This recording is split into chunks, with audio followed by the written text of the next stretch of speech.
ഈശോയിൽ സ്നേഹമുള്ള സഹോദരി സഹോദരന്മാരെ, നാം നോമ്പുകാലത്തേക്ക് പ്രവേശിക്കുകയാണല്ലോ. നോമ്പുകാലം ആത്മീയമായിട്ട് ശക്തിപ്പെടുന്നതിനുള്ള അവസരം കൂടിയാണല്ലോ.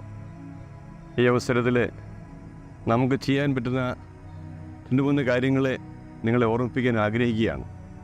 ഒന്ന്, നമ്മുടെ കുടുംബങ്ങളിൽ എല്ലാ ദിവസവും സന്ധ്യാപ്രാർത്ഥനയിൽ കുടുംബാംഗങ്ങൾ ഒരുമിച്ച് പങ്കെടുക്കുക.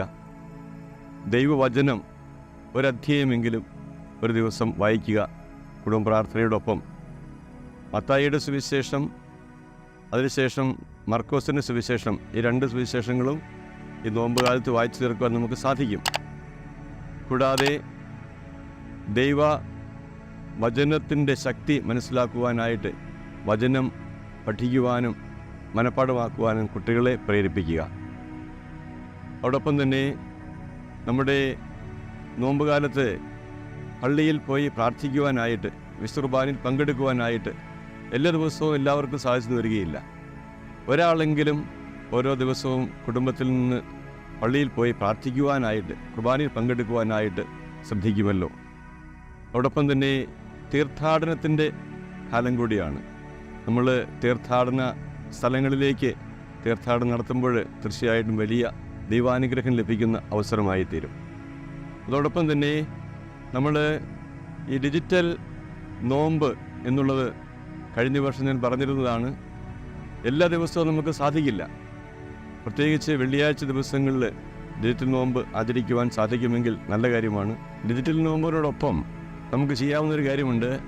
നമ്മുടെ കുടുംബാംഗങ്ങൾ തമ്മിൽ കൂടുതൽ അടുപ്പമുണ്ടാകുവാനും ഒരു ഓൺലൈൻ കുടുംബ ഗ്യാതറിങ്, അല്ലെങ്കിൽ ഓൺലൈനിലൂടെ ആഴ്ചയിലൊരിക്കലോ മാസത്തിലൊരിക്കലോ കുടുംബാംഗങ്ങൾ ഒരുമിച്ച് വരുന്നത് നല്ല കാര്യമാണ്. അത് നമുക്ക് ഏറെ സഹായകരമാണ് കുടുംബ ബന്ധങ്ങൾ പുലർത്തുവാനായിട്ട്. അതോടൊപ്പം തന്നെ കുട്ടികളോട് പറഞ്ഞ് ദിവസത്തിൽ കുറച്ച് സമയമെങ്കിലും ഡിജിറ്റൽ മീഡിയ ഉപയോഗിക്കാതിരിക്കുവാനായിട്ട് ആ കാര്യം കൂടെ ശ്രദ്ധിക്കുന്നത് നല്ലതാണ്.